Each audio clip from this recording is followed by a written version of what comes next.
Assalamualaikum warahmatullahi wabarakatuh. Selamat pagi dan salam sejahtera bagi kita semua. Apa kabar kalian hari ini? Tentunya baik-baik saja, bukan? Hari ini kita akan belajar tema 3, tokoh dan penemuan. Subtema 3, ayo menjadi penemu. Pembelajaran 1.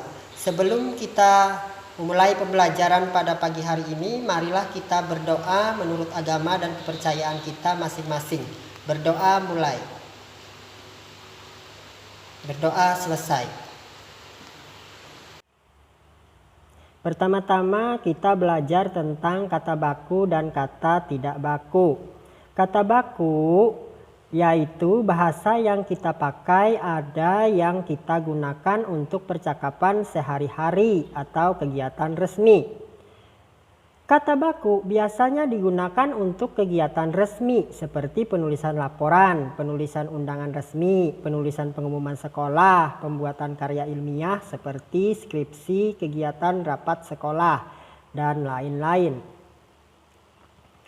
Kata baku adalah kata yang digunakan dan telah sesuai dengan kaidah atau pedoman bahasa yang sudah ditentukan. Pengertian kata baku merupakan suatu kata yang aturan dan ejaan kaidah bahasa Indonesianya sudah benar serta bersumber dari bahasa baku, yakni Kamus Bahasa Indonesia atau KBBI. Kata tidak baku, kata yang dipakai tidak sesuai dengan aturan ejaan KBBI. Biasanya kata tersebut dipengaruhi oleh bahasa daerah. Misalnya pada masyarakat Betawi, dalam penyebutan aktif dan aktif. Dalam percakapan sehari-hari sering menggunakan kata tidak baku yaitu aktif yang menggunakan P. Contoh penggunaan kata tidak bakunya, aktif benar tuh anak. Aktif adalah kata tidak baku, kata bakunya adalah aktif. Dan benar adalah kata tidak baku, dari kata baku benar. Kata baku. Lihatlah contoh ciri-ciri kata baku berikut.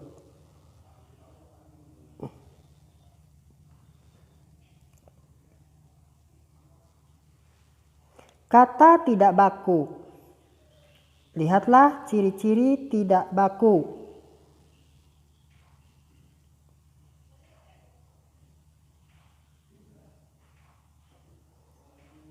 Contoh kata tidak baku dan kata baku.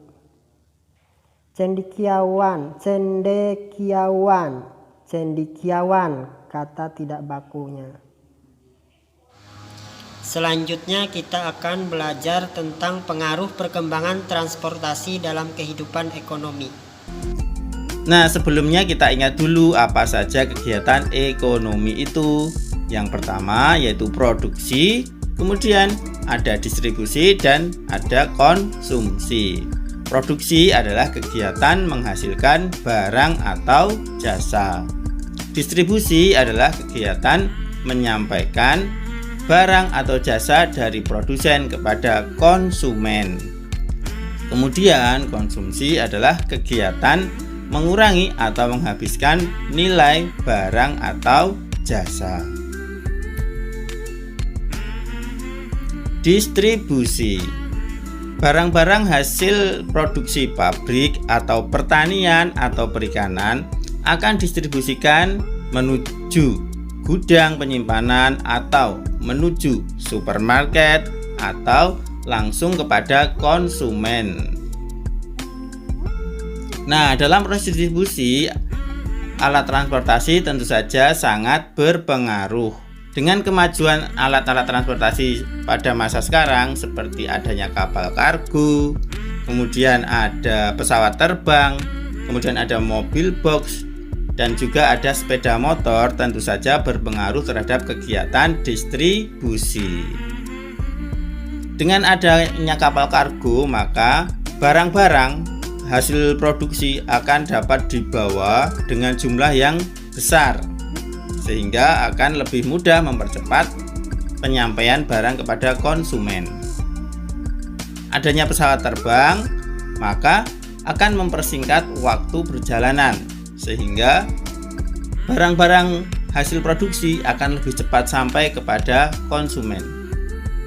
Dengan adanya mobil box, maka barang-barang akan menjadi lebih aman karena terlindungi. Kemudian dengan sepeda motor, barang-barang akan disampaikan kepada konsumen menjadi lebih cepat karena sepeda motor itu lebih ringkas dan juga dapat melalui jalan-jalan yang relatif kecil.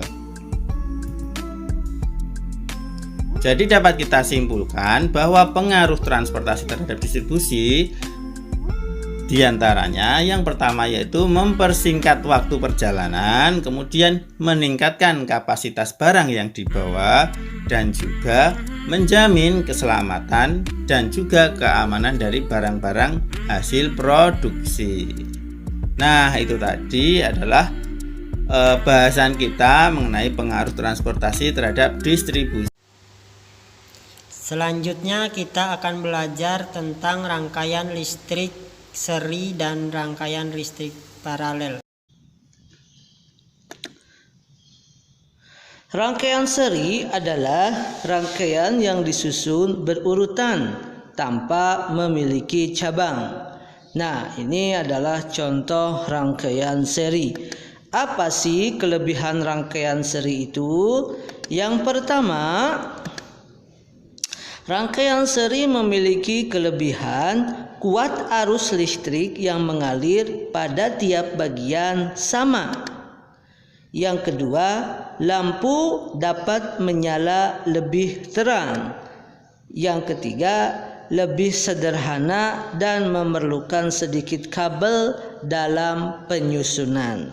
Ini merupakan kelebihan dari rangkaian seri. Ada kelebihan, pasti ada kekurangan. Apa kekurangan rangkaian seri? Kekurangan rangkaian seri yang pertama itu adalah bila satu bagian terputus, maka seluruh rangkaian akan terputus dan mati. Yang kedua, lebih boros energi listrik. Dan yang ketiga, baterai cepat habis. Karena energi listriknya boros, maka baterainya lebih cepat habis. Yang kedua adalah rangkaian paralel.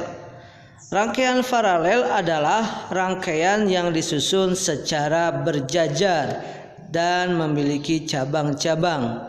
Ini merupakan contoh rangkaian paralel. Apa sih kelebihan menggunakan rangkaian paralel ini? Yang pertama, kelebihan menggunakan rangkaian paralel adalah tegangan yang mengalir pada tiap bagian sama besar. Yang kedua, bila salah satu bagian terputus atau mati, maka bagian yang lain tetap menyala. Dan yang ketiga, kelebihan rangkaian paralel adalah lebih hemat listrik. Kelebihan pasti ada kekurangan. Apa kekurangan rangkaian paralel? Kekurangan rangkaian paralel nomor 1 adalah memerlukan banyak kabel listrik dalam pemasangannya. Yang kedua, lebih rumit.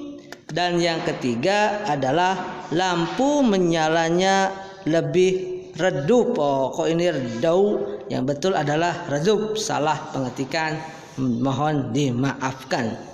Bagaimana, sudah paham semuanya tentang kelebihan dan kekurangan pada rangkaian seri dan rangkaian paralel? Demikianlah pembelajaran kita hari ini. Selanjutnya kita akan bertemu besok pada pembelajaran 2, yaitu tentang hak dan kewajiban. Terima kasih. Wassalamualaikum warahmatullahi wabarakatuh.